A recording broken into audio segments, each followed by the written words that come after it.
Saudaraku pendengar Persada FM, MTA FM, dan pemirsa MTA TV, alhamdulillah hari ini kita kembali berjumpa di program mingguan yang hadir menyapa Anda setiap pukul 1 hingga 2 siang. Bersama Bapak Dr. Andes Adi Nugroho, kami akan mencoba membantu Anda membahas masalah psikologi dalam ruang psikologi. Kami akan mengundang Anda beratensi di line phone 0271 661749 atau bisa juga Anda SMS di 081393 89000. Bisa juga melalui Yahoo Messenger di mta_radio@yahoo.com. Kita akan segera menyapa Bapak Dr. Andes Adi Nugroho. Assalamualaikum warahmatullahi wabarakatuh, Bapak Adi. Waalaikumsalam warahmatullahi wabarakatuh. Kabar sehat siang ini, Bapak Adi? Alhamdulillah, tentunya kita selalu semangat. Betul. Dengan menu-menu baru seperti rumah makan Padang ya Pak Adi.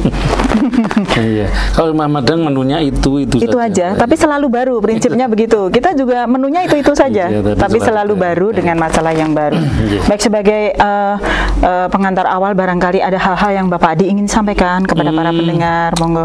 Karena terbatasnya waktu kita dan mungkin banyak pertanyaan yang belum jawab, ya, kita langsung saja Pak Adinya. Mungkin kita pakai pembukaan hanya untuk mungkin 2 minggu sekali, sesuatu yang baru untuk diinformasi. Berarti saya harus ngapal ini 2 minggu sekali ya. Baik Bapak Adi, ini ada pertanyaan dari pendengar yang ada di Klaten.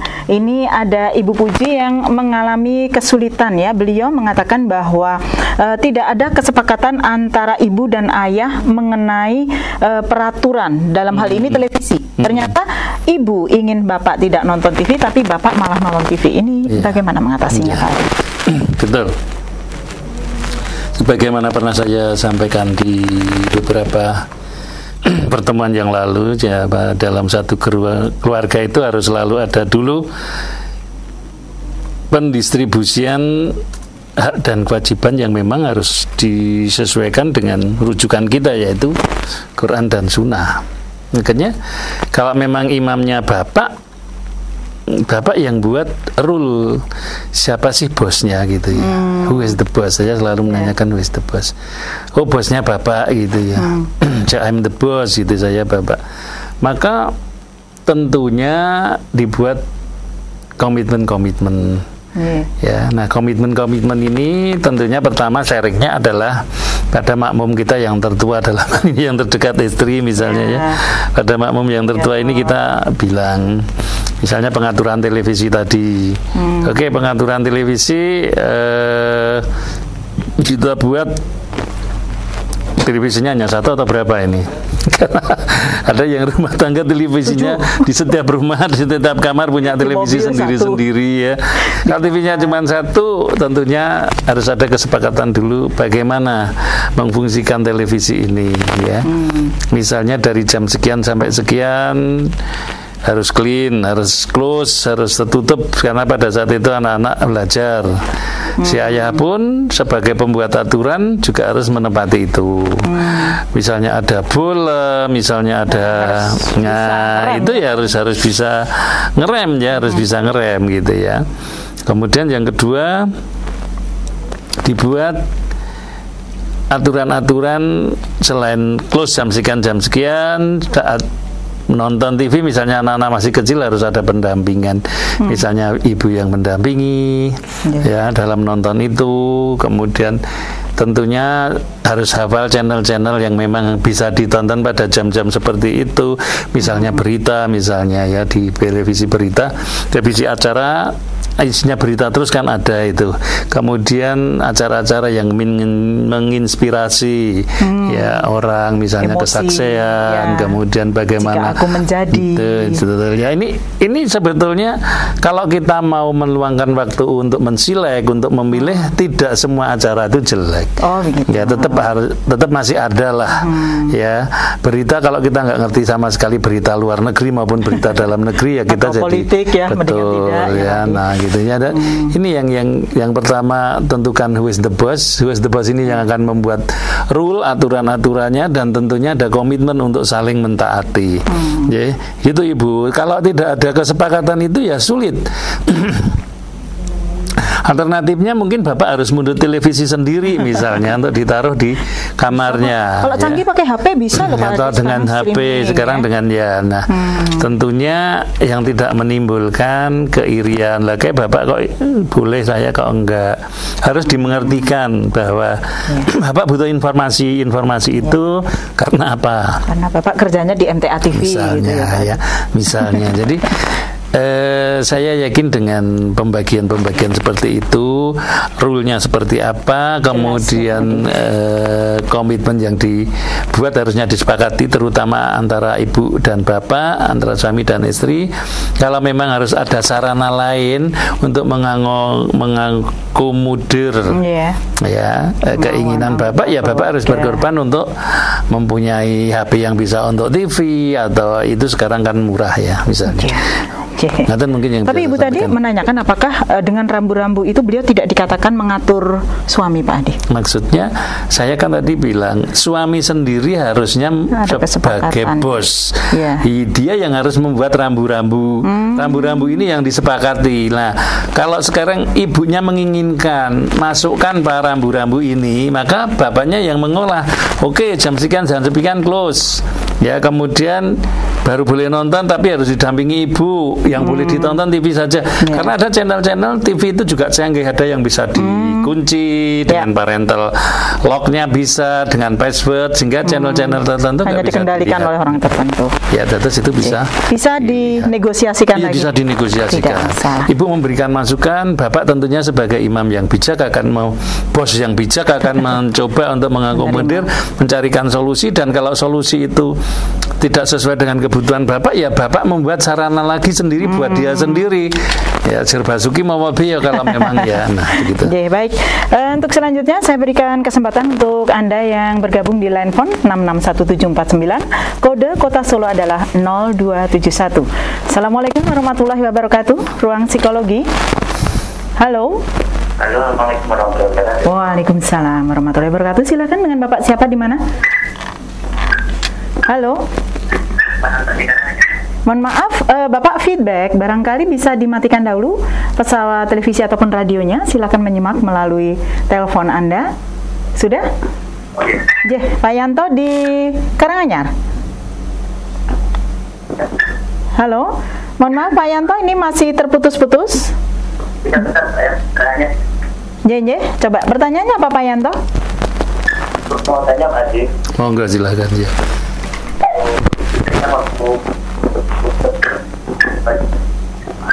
Halo, mohon maaf Pak Yanto, kami kesulitan untuk bisa menerima Anda. Mohon maaf, nanti barangkali bisa dicoba kembali. Kami putuskan dahulu. Ada pertanyaan dari Pak Edi di line SMS. Baik, barangkali kita bahas di line SMS. Pak Edi ini menanyakan, putranya kelas 2 MAN. Suka main Pak Adi, suka futsal, suka malam-malam keluar, sering dinasihati dengan halus, dari kasar sampai halus, saking jengkelnya. Bapaknya tidak pernah bisa menasihati karena pendiam Pak Adi. Saya prihatin dengan keadaan ini, bagaimana solusinya? Oh, yang menanyakan ibunya ini Pak Adi. Baik. Iya, memang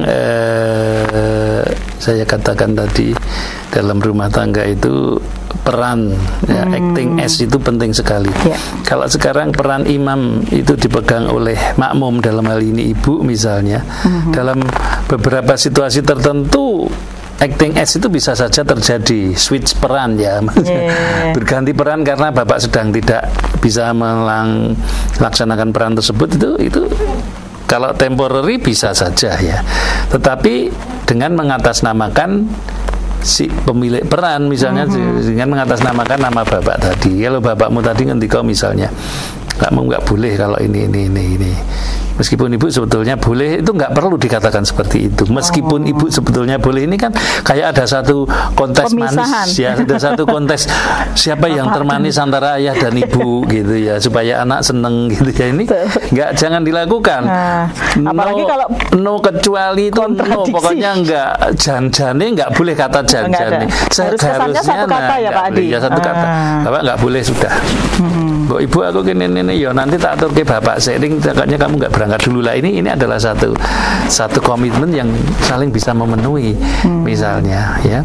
Kemudian bapak sekali-sekali bisa juga acting as karena ibu sedang sibuk, bapaknya yang kalau bisa memang masak nasi goreng dilakukan nasi goreng, menggantikan peran ibu. Every tidak setiap masak nasi goreng mesti bapak, ya itu hanya menggantikan saja gitu. Terus ini kemudian bapak pendiam tentunya mungkin belum tahu kritisnya suasana.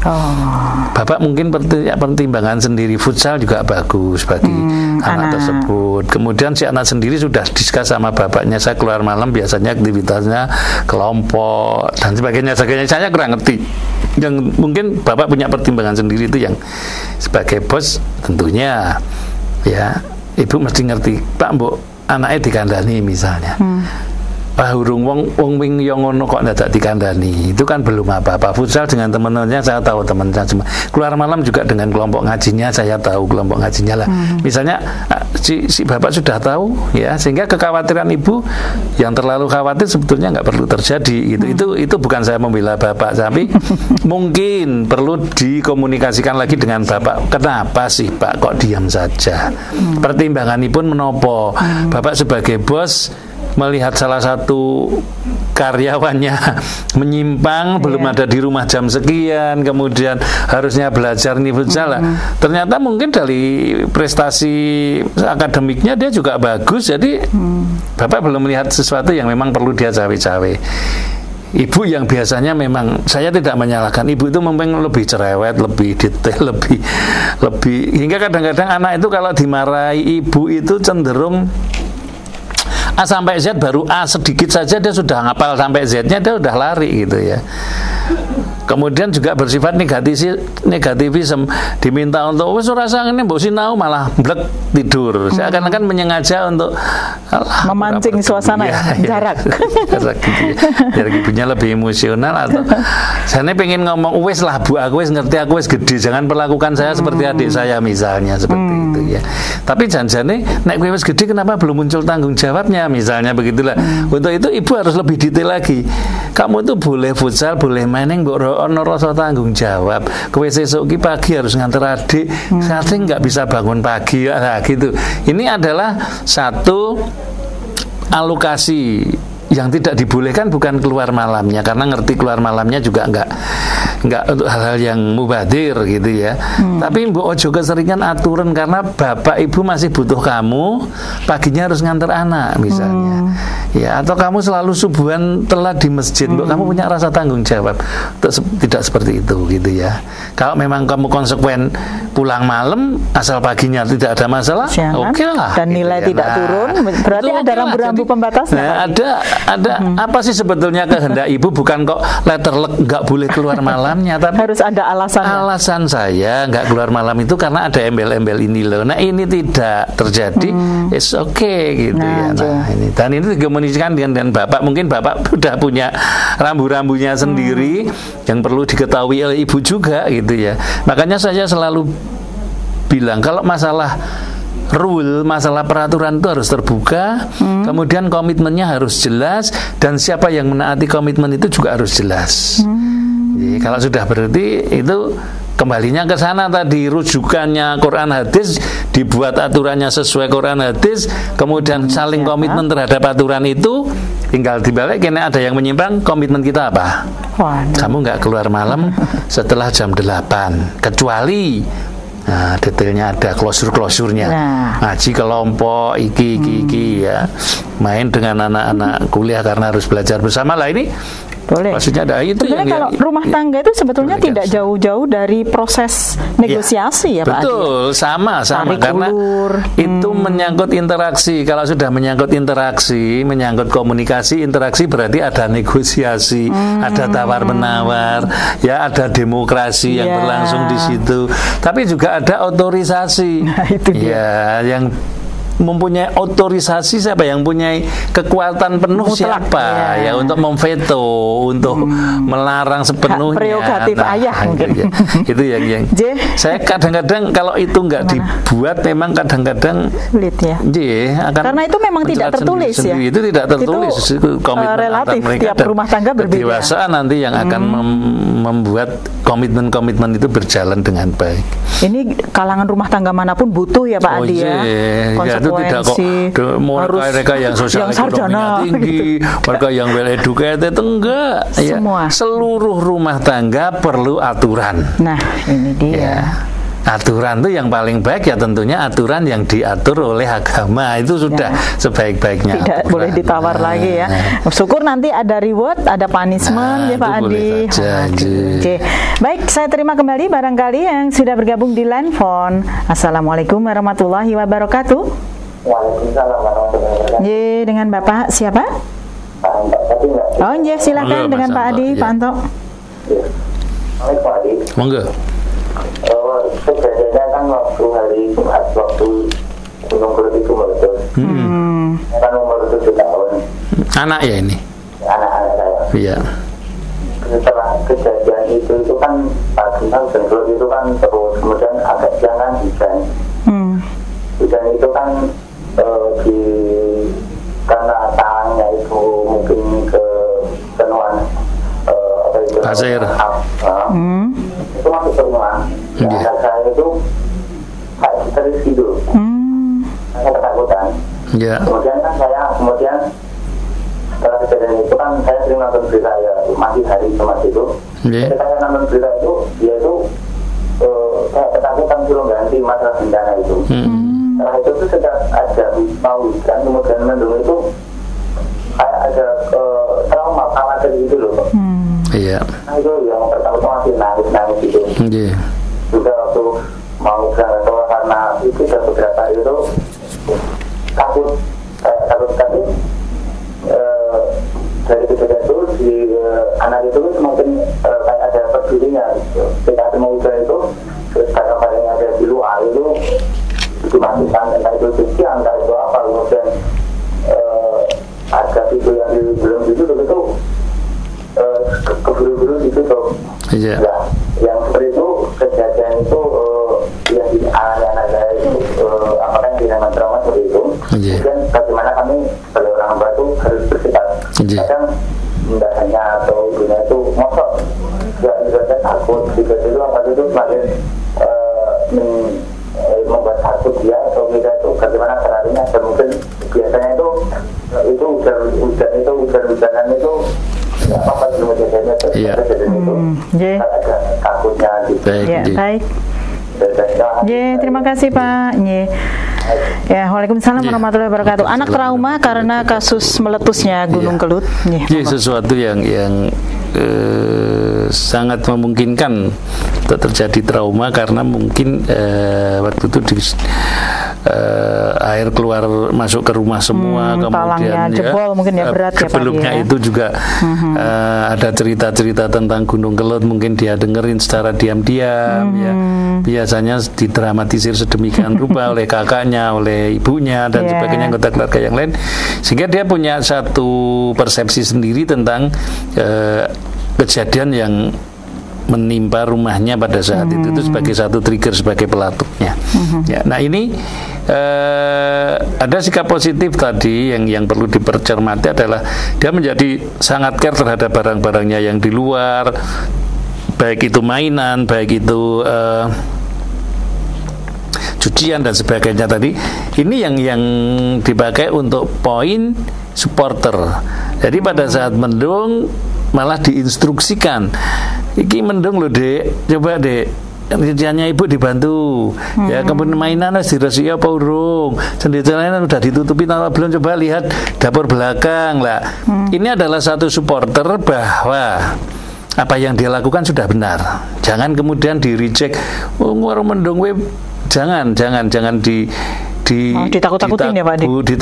Jangan dikecilkan, jangan dikecilkan bahwa karo mendung kok wedi to Dik, biarin, tapi Dek iki mendung, tunjukkan ini aktivitas mendung.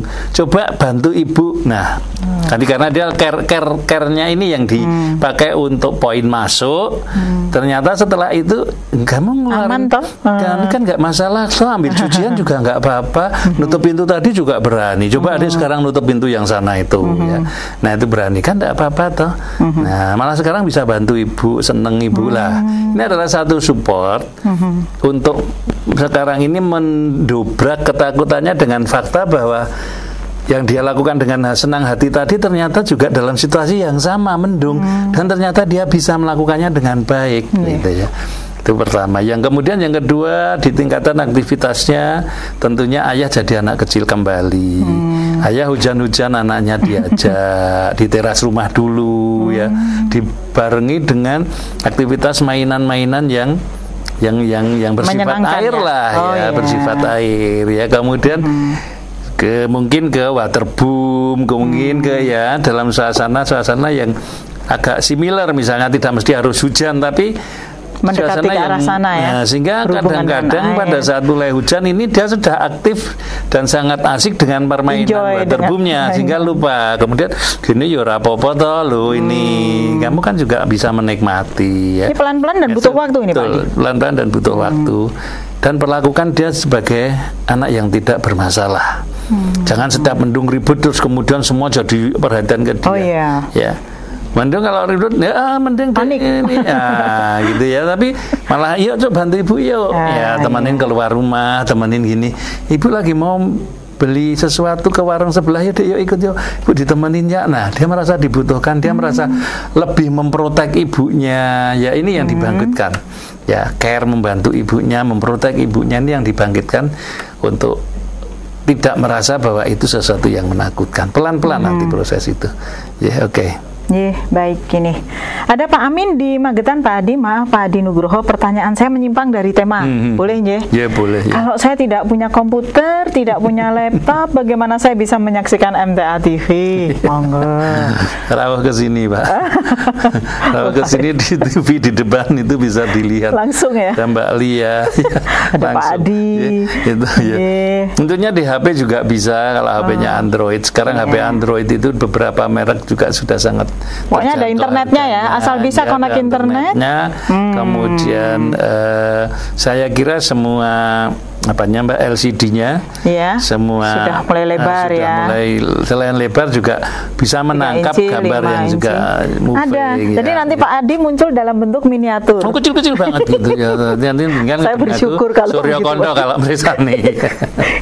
Jangan kecil hati, memang saat ini kami baru bisa tayang di internet ini, Pak Adi. Iya, baik, ini untuk selanjutnya tentunya kami berikan kesempatan di line phone kembali. Assalamualaikum warahmatullahi wabarakatuh. Waalaikumsalam warahmatullahi wabarakatuh. Silakan Ibu, di mana Ibu? Dari Ibu Tari di Sukoharjo, Mbak. Monggo Bu Tari. Melanjutkan pertanyaan saya minggu lalu, Mbak. Jadi saya kan merasa lebih dari suami. Oh iya. Itu loh, Mbak. Nah, gini Pak Adi. Saya itu ya bukannya hanya gimana ya dari materi saja ya, tapi dari pemikiran. Memang saya penghasilan lebih besar dari suami. Ide-ide muncul dari saya. Lebih disiplin, tapi saya itu ingin suami saya punya wibawa. Benar-benar jadi imam saya, benar-benar jadi contoh buat anak saya. Terus saya sudah berusaha ngaji, pergi ke atas pagi, ikut di cabang, meskipun itu cuma masih status jadi mustamid, tapi kok ya suami memang tidak melarang, nganter, tapi saya itu maunya dia gemerikah gitu loh, Pak. Ada masalah? Kalau saya nggak keluar keputusan, ya udah diem aja. Nah, itu gimana Pak? Saya ingin beliau ini jadi benar-benar jadi imam, benar-benar jadi orang yang berwibawa, bisa jadi contoh bagi anak-anak. Jadi nggak Ya, Ibu Tari, mohon maaf terputus, tapi sudah tertangkap ya, karena follow up dari pertanyaan kemarin. Dan saya juga sebetulnya sudah mencoba untuk menggelitik sedikit.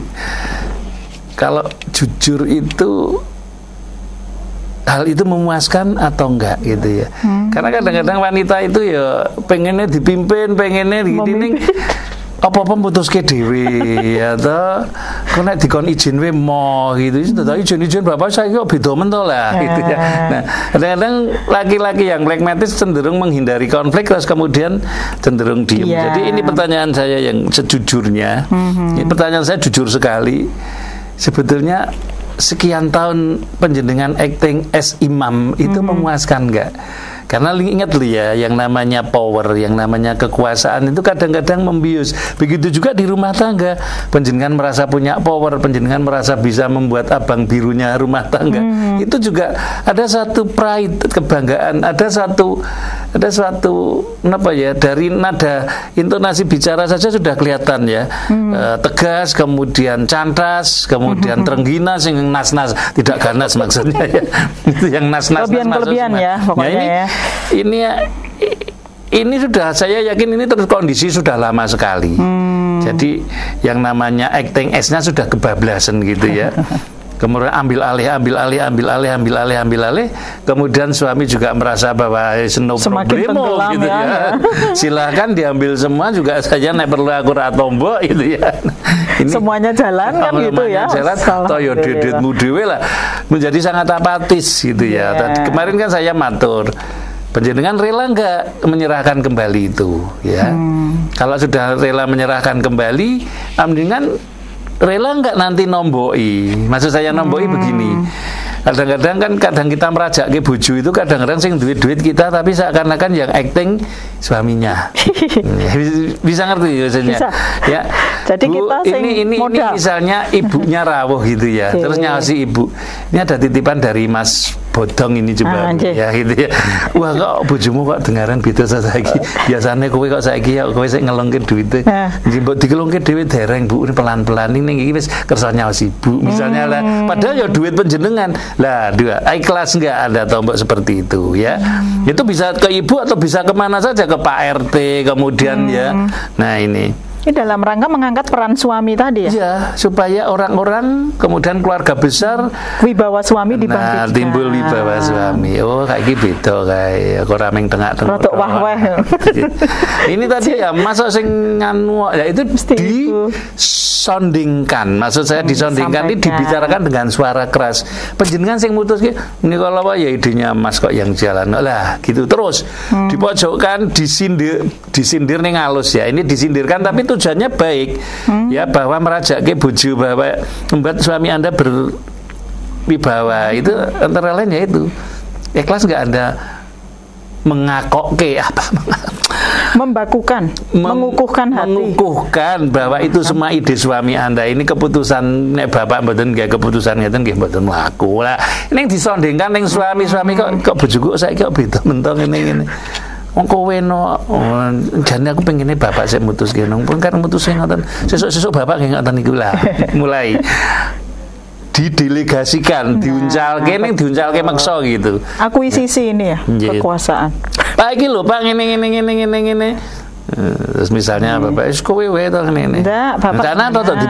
Bapak ngersake kene gini Pak. Pun ndang nang nyanyi lah gitu ya. Seolah-olah ya. Seolah-olah panjenengan hanya menjadi corong ngatur itu ya. Pengekornya itu Bapak. Ini yang di sampean ikhlas ndak panjenengan seperti itu. Nanti lama-lama kan apa-apa bapak kabeh. Kalau bapak wonten dalem, wah biasanya ketemu aku sing ditakokke aku saiki kok bapak gitu ya. Itu rada kecewa. Mboten sakale bapak kali kula biasa nih kali kulo lah ya. Ini saya pengen nyoba Pak Adi. Ketika telepon ke Pak Adi begini, ibu yang nelpon kan, nanti suami yang ngomong. Bisa enggak ya? Ini mungkin enggak Pak Adi? Ini kan ikhlas apa mboten itu ya. Contohnya yang ketiga yang terjelek. Nek misalnya nganti terocoh ya ben rung bapak sing mangkat. Oh, kita membiarkan. Nah, biarkan aja. Pembiaran ya. Iya tapi kok terocoh rung anu tukang. Nah, bapak udah disota telepon tukang. Nah, iya. Nah, kudune kan biyen sing telepon bapak senes kula. Tukang niku urusane kagungan to, Pak. Nah, bisa. Coba gitu. Wis ngantek lambah-lambah ya ben. Nah, lambah-lambah. Jadi itu gimana itu? Pengapokan. Itu ya satu pengorbanan. Jadi wis gregeten banget terus tak telepon wis mari ning engko nek aku ngene ngono meneh ya wis ben. Betul. Anak-anak Bu niku kan ben matur Pak pripun to Pak kabeh sambato ning bapakmu saiki ya to jago. Anak-anak lingkungan dikondisikan nek mengeluh sekarang ke bapak. Ke bapak. Ya. Ini perlu ada follow up Bu Tari. Minggu depan bikin laporan ya. Dicoba kiat-kiat itu pelan-pelan dicoba. Penjenengan rumangsa kelangan itu ikhlas ora itu ya diceritake. Kok saya sekarang kok ya rumangsa kok enggak jadi. Kalau menurut pengamatan Pak Adi kira-kira gimana?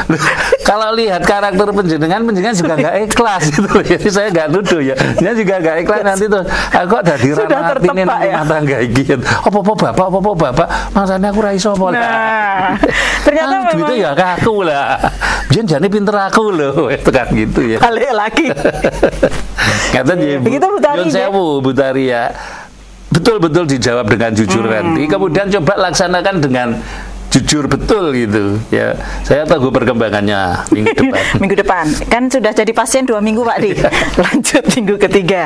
Pak Di, saya laki-laki single 26 tahun, punya usaha dengan 7 karyawan, subhanallah ya. Sering gonta-ganti karyawan karena saya tegas. Apabila ada yang tidak bisa komit dan disiplin. Kadang saya kasihan harus tegas seperti itu. Bagaimana saya membina karyawan agar bisa tetap lurus dan nggak banyak macam-macam. Saya masih muda Pak Adi, itu tantangan tersendiri. Membina karyawan yang seusia, bahkan kadang lebih senior. Baik. Satu, saya ikut senang. Ya, berarti penjenengan sudah dalam menciptakan pekerjaan. Ya, sudah dalam level sukses SUKSES ya. Nah, tinggal sekarang dari tegas menjadi bijak. Oh, ya. Tegas ke bijak. Tegas menjadi bijak berarti tegas tetapi disampaikannya dengan lemah lembut, disampaikannya dengan seakan-akan penjenengan butuh, disampaikannya dengan penjenengan menghimbau, tapi tegas. Maksudnya tegas nek wis tak ngenekke kok isih mlaku ngono, berarti oke, it's over. Penjenengan sudah tidak perlu punya kontribusi ke saya dan saya tidak punya kontribusi ke Anda dan keluarga Anda. Itu pertama. Kemudian kedua, menciptakan loyalitas itu dengan mengakuisisi rumah tangganya dalam arti penjenengan lebih perhatian terhadap keluarganya. Nek mau pulang itu karyawan ya Pak Di. Ke karyawan. Asetnya tidak hanya dia tetapi juga anak dan istrinya. Reward tidak mesti harus dikasihkan ke orangnya tapi bisa ke anaknya. Sesuk bocahmu kita arep kenaikan toh. Nyaku titip duit 50. Nek tinggu golek gorengan nek sinau. Nah ya, misalnya ini sampai ketenan lo ya. Amanah lo. Sesuk bocahmu tak telepon. Nah ya, ini bagus ya. Si karyawan merasa bahwa aduh terenyuhnya itu ngekepe itu bukan hanya saya saja. Sementara saya itu kayaknya kok ya masih malas-malas gitu ya. Nah, malu sendiri ya. Nah, malu sendiri. Wong itu sok-sok digoleki rumangsan di ning nek ora iso ya wis kowe wis tak kenekke, wis tak anggap keluarga dhewe kok isih kaya ngene iki. Apa pancen kowe wis ora kerasan karo aku ya. Ini tegas. Tetapi ketegasan untuk sampai ke penalti itu sudah melakukan usaha binaan yang sangat maksimal. Nah, ini ketegasan dilaksanakan secara bijak. Setelah sekian kali pembinaan ternyata tidak, itu. Terus sampai ke penalti itu sebelumnya sudah ada reward dulu. Ya, sudah ada reward dulu. Contohnya, biasanya telat seminggu ini kok lurus terus. Dengarin toh kowe Mas, seminggu kowe absenmu apik men. Alhamdulillah. Ya. Ya aku melu kowe kak ketoke duwe cicilan sepeda motor ana sing sesasi sing nyicil aku. Ya. Subhanallah. Itu kecil-kecil ya Pak Adi? Itu kecil-kecil tapi lah. Sangat berarti Pak. Enggak mesti harus plek gitu ke orang itu, tetapi lihat Anda sangat mengerti. Seperti dalam kelompok usroh itu sangat ngerti bagaimana kondisi ritme keluarganya, bagaimana yang dihadapinya dan panjenengan punya kontribusi nantinya. Ya, wah iki sregep aku sregep seminggu dicicil ke sesasi. Oh, banda aku sregep sesasi. Mobil gitu ya. Jadi bonus ternyata nggak harus dalam bentuk materi uang, betul, tapi dan juga perhatian gitu. Dan bonusnya itu tidak melulu untuk kebutuhan si suami atau yang karyawan, tapi bisa ke istrinya, bisa titip untuk anaknya yang sedang, dan itu nilainya tentunya tidak sebesar karena kita harus membackup si bapaknya. ya. Jadi sangat ada dana taktis yang relatif sangat tidak berarti bagi usaha penjenengan, tetapi nanti dampaknya terhadap dia karyawan itu untuk membeli loyaltinya. Ingat ini membeli, karena membeli itu ya seperti mafia itu untuk menciptakan loyalti dia membeli. Betul, loyalitas dengan bisa dibeli membackup rumah tangganya, membackup bagaimana dia membesarkan anak karyawannya, bagaimana dia membackup kalau terjadi sesuatu terhadap ayahnya. Lah, ini membuat kotangan budi, membuat merasa berhutang budi ini berat bagi orang. Ya, dia akan berusaha untuk maksimal punya kontribusi di perusahaan Anda. Jadi tidak terus ada penalti. Aku tegas plek entek karyawanmu. Oh begitu ya. Gak durunge plek ki ana plek bedose ya. Plek nyeneng kene ping pira. Dicoba Mas. Plek siji langsung KO ya. Ning sing plek-plek nyeneng ki ra ono ya. Tapi ini saya yakin tips seperti ini baru hari ini mungkin Pak Adi muncul. Saya juga tidak pernah terpikir ini kan senjata rahasia saya selaku bos. Kalau gitu saya nanti ngelamar ya Pak Adi. Ya baik, ini para pendengar, pembicaraan yang menarik tentang membina karir rumah tangga dan lain sebagainya. Tapi akan kami hentikan sesaat untuk menyimak beberapa pesan, dan jangan geser frekuensi Anda untuk Ruang Psikologi. Ya, terima kasih Anda masih menyimak Ruang Psikologi di kesempatan siang hari ini. Untuk kesempatan siang ini masih bersama Bapak Dr. Andes Adi Nugroho membahas masalah rumah tangga dan juga karir Anda. Ya, baik Bapak Adi, ada pertanyaan di sini, bagaimana cara memotivasi istri? Istri saya sepertinya pasrah saja dengan kehidupan rumah tangga kami, padahal anak-anak ini sangat membutuhkan biaya sekolah. Dia pun juga pasrah jika saya menceraikan. Padahal saya tidak bermaksud seperti itu. Istri berjualan dan suka berhutang. Hutangnya ini tanpa sepengetahuan saya, Pak. Nah, saya suruh supaya mendengarkan pengajian. Pokoknya apa saja yang bisa bikin hidup istri, supaya bisa bikin hidup kita menjadi lebih baik. Terima kasih dari pendengar di Madiun, Pak Adi. Iya.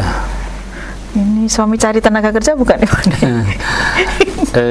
Sebetulnya nggak ada yang salah dengan istri yang pasrah ya. Tapi mungkin persepsi pasrah ini yang berbeda.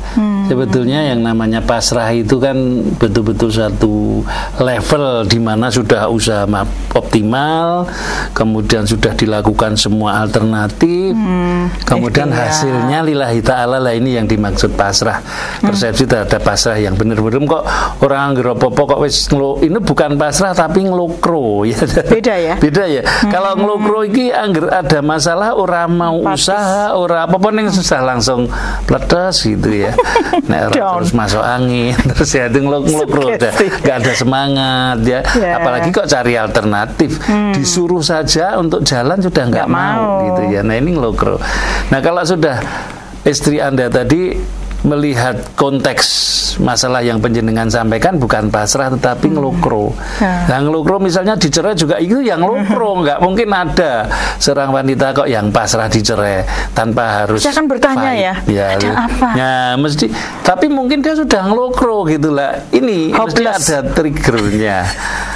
Triggernya tentunya perilaku dari partnernya. Nah ini yang menjadi catatan penjenengan. Janjane kelakuan piye to. Kok dadekke bojoku kaya ngono gitu ya. Ada penyebabnya pasti. Ya pasti ada penyebabnya. Gak mungkin kok ngerti-ngerti kok pasrah ponggoan. Gitu ya. Apalagi kalau tadinya aktif, tadinya dinamis, tadinya gesit, tahu-tahu terus ngelokro seperti itu mesti ada sesuatu. Antara lain mungkin sudah asking, sudah request berkali-kali tidak pernah digagas, tidak ada perhatian, penjenengan juga aktif dengan kesenangan sendiri.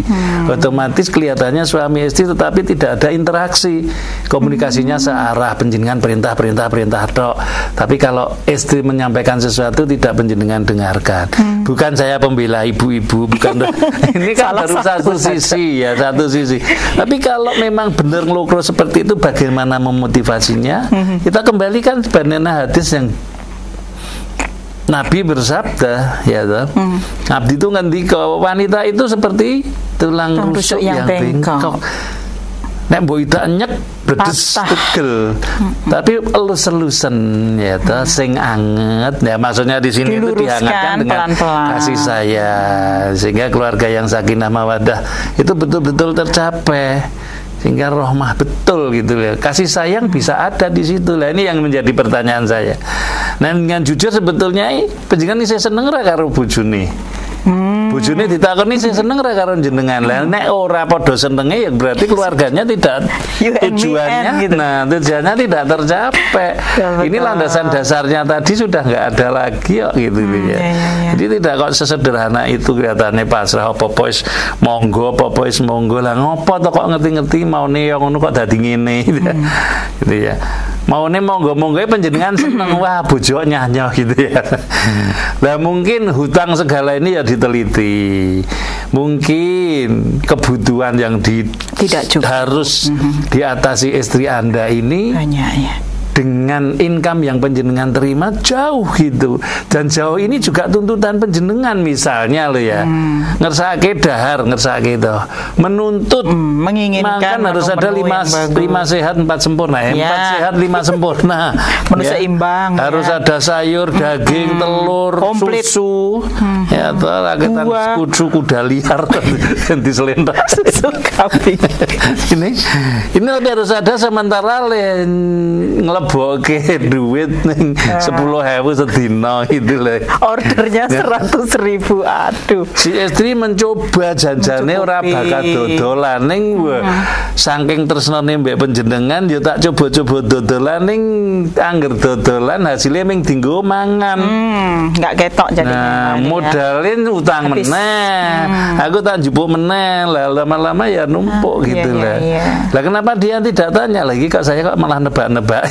Kok tidak bilang sama panjenengan, mbok menawa panjenengan ngerti dhewe ya.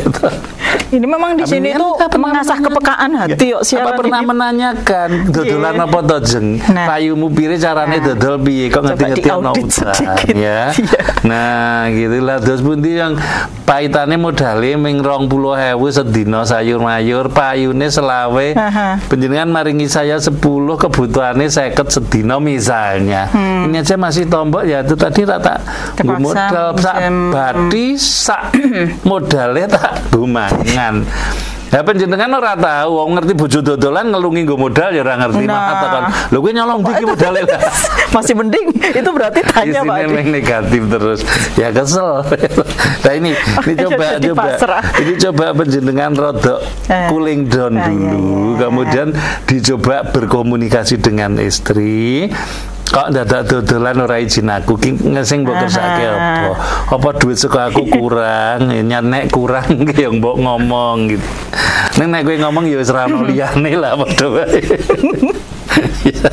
Gitu ya Mas ya. Mudah-mudahan ada jalan keluar Pak Adi. Tapi yang penting coba tadi dielus-elus ben anget. Tentunya dengan omongan yang enak, dengan rengkuhan yang membuat istri nyaman, bisa cerita, bisa mengeluh. Mbak menawa lagi sekecap dia ngeluh, panjenengan sudah nyauri 5 kecap plus botol kecap ya toh. Wis marai wegah kuwi. Oke. Gitu, nggih. Ada pertanyaan Pak Adi. Pak Adi selalu cerah ceria itu rahasianya apa Pak Adi?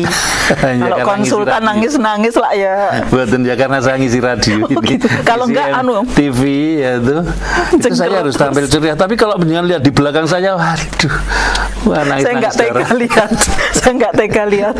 Untung ngelihatnya cuma kalau pas siaran para pendengar. Jadi memang harus ceria. Ini mempengaruhi ini enggak Pak Adi? Produktivitas kerja tidak? Oh iya jelas. Bahwa kita ceria.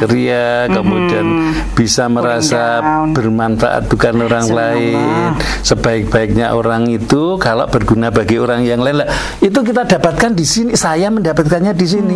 Seminggu sekali. Nah, seminggu sekali itu sebagai satu cas buat saya untuk membuat hidup saya ke depan seminggu itu cerah terus. Gitu ya. Betapa manfaatnya pertanyaan panjenengan, betapa manfaatnya radio, betapa manfaatnya TV baik yang diisi maupun yang diisi gitu lah. Terus sama-sama take and give ini tidak take-takean tidak give bantok ya. Alhamdulillah balance ya. Ini semoga selalu bermanfaat. Wah, ada yang bilang rahasianya duitnya akeh katanya. Tidak ada. Alhamdulillah. Harta itu tidak membahagiakan. Tuhan gitu. Yang ada bahagia itu di dada. Harta itu bukan kekayaan itu di dada. Banyak orang yang berharta tapi sangat bagil itu belum kaya karena merasa masih selalu kurang. Terus nek wis sugih itu sudah nggak butuh. Ya, ana wong ini nyoh, ana wong ini nyoh. Insyaallah. Ya, wong dodol koran dituku korane ra juga korane nyoh. Lho gitu. Subhanallah. Itu ora rumangsa ora butuh duit, nanti duit teko dhewe. Tenang aja. Jadi memang untuk para pendengar dicatat, hidup itu tidak diukur dari materi. Tingkat kebahagiaannya. Ada pertanyaan dari pendengar ini, setelah menikah 4 bulan, suaminya ini nggak kerja, Pak. Kemudian ibu ini membeli rumah atas nama suaminya. Apakah perlu dibalik nama? Karena beliau sudah mulai merasa gamang melihat suaminya yang modelnya seperti itu tadi, Pak. Kok tiba-tiba ya, Pak, 4 bulan terus nggak kerja? Ada salah satu acara di mana, Pak? Ya, TV channel ya. Oh, gimana itu? Ya ya salah satu TV kabel di Indonesia. Ada sangat menarik. Forever Love and Life. Jadi seakan-akan hidup itu penuh cinta dan semua hidup selamanya. Tetapi ternyata di situ menceritakan bagaimana tadinya wanita sangat bahagia pada saat lajang, setelah pernikahan beberapa bulan kemudian terpukul, sangat menderita.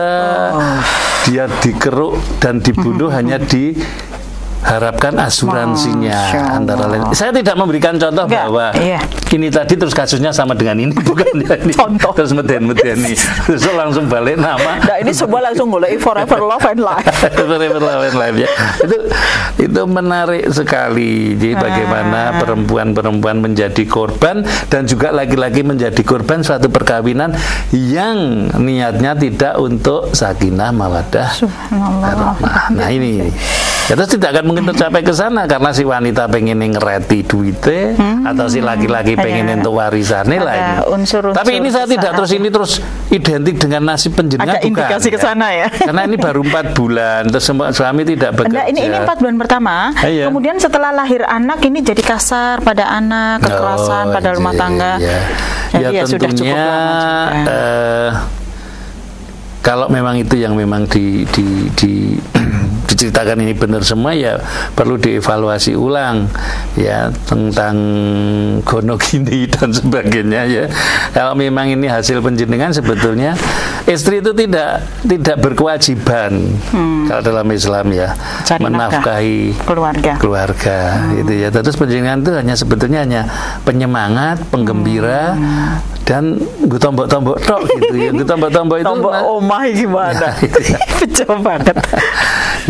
Karena kalau pertanyaannya apakah perlu dibalik nama, lah semoga penjenengan yang sudah lebih tahu yang terlibat di dalamnya. Ya saya hanya melihat kalau memang benar seperti itu ya sudah tidak sehat ya. Nah, kalau keluarga sudah tidak sehat mau kemana lagi gitu ya. Nah tentunya ya ada penyelamatan aset itu wajar dilakukan. Apalagi kalau melihat laki-lakinya imam kita tidak bertanggung jawab dan sebagainya ya. Best of the bestnya ya kui kan ning bondo. Ning bondo kuwi sok kita bisa mati syahid kalau mempertahankannya. Nah, nek bondo penjenengan dijarah, Anda melawan, meninggal, itu mati syahid. Ini saya terus tidak menganjurkan paten-patenan, bukan untuk wah ini bunuh-bunuhan gitu. Orang tekan.